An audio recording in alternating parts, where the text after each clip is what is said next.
अरे जातीय महाकाश दिवस कहले जान अरे अच्छा हो ठीक अच्छे मु कहूँ मन दे शुण जातीय महाकाश दिवस कहले आम भारत गत वर्ष 14 जुलाई 2023 मसीह चंद्रायन-3 नामक गोटे जान चंद्रपृष्ठ को पठे जोटा कि 23 अगस्त 2023 रे चंद्रपृष्ठ अवतरण करथिला।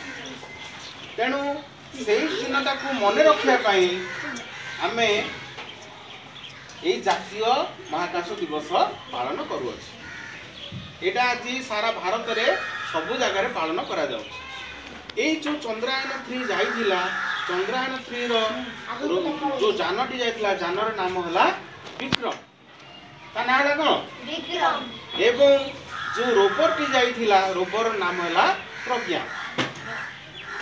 से सेटारे पहुंची सेटार विभिन्न तथ्य चंद्रपृष्ठ रे केते माटी अछि केते पानी अछि केते गछ अछि केते अम्लजान अछि सब तथ्य से आम भारत को तथा सारा विश्व को पठाउछि।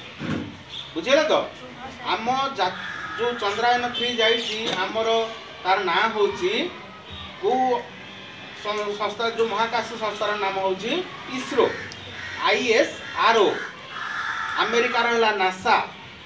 प्रथमे अमेरिका चंद्रपृष्ठ को महाकाश यान पठाइथिला हैला बुझलो तो से प्रथमे किए जाइथिले ना प्रथमे नील आर्मस्ट्रंग एवं एडविन एल्ड्रिन जाइथिले 1969 मसिया रे केबे जाइथिले 1969 मसिया रे 1969 मसिया रे जाइथिले।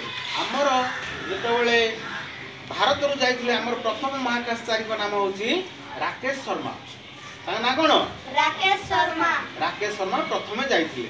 या परे अनेक महाकाशचारी चंद्रपृष्ठ को जाइचंदी सेठारे चंद्र उपरु पृथ्वीर फोटो उठेकी छाड़िचंदी एवं चंद्र रे कोन अछि कोन नाही को सुविधा अछि कोन नाही से मत सेठारे आलोचना करिचंदी गवेषणा करी पठेइचंदी।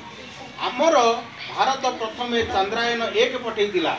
चंद्रायन-1 टा केबे पठेइतिला ना 2008 मसिया रे पठेइतिला। केबे 2008 मसिया रे। चंद्रायन-2 केबे पठेइतिला ना चंद्रायन-2 2019 मसिया रे पठेइतिला। ए चंद्रायन-3 2023 मसिया रे पठेइतिला।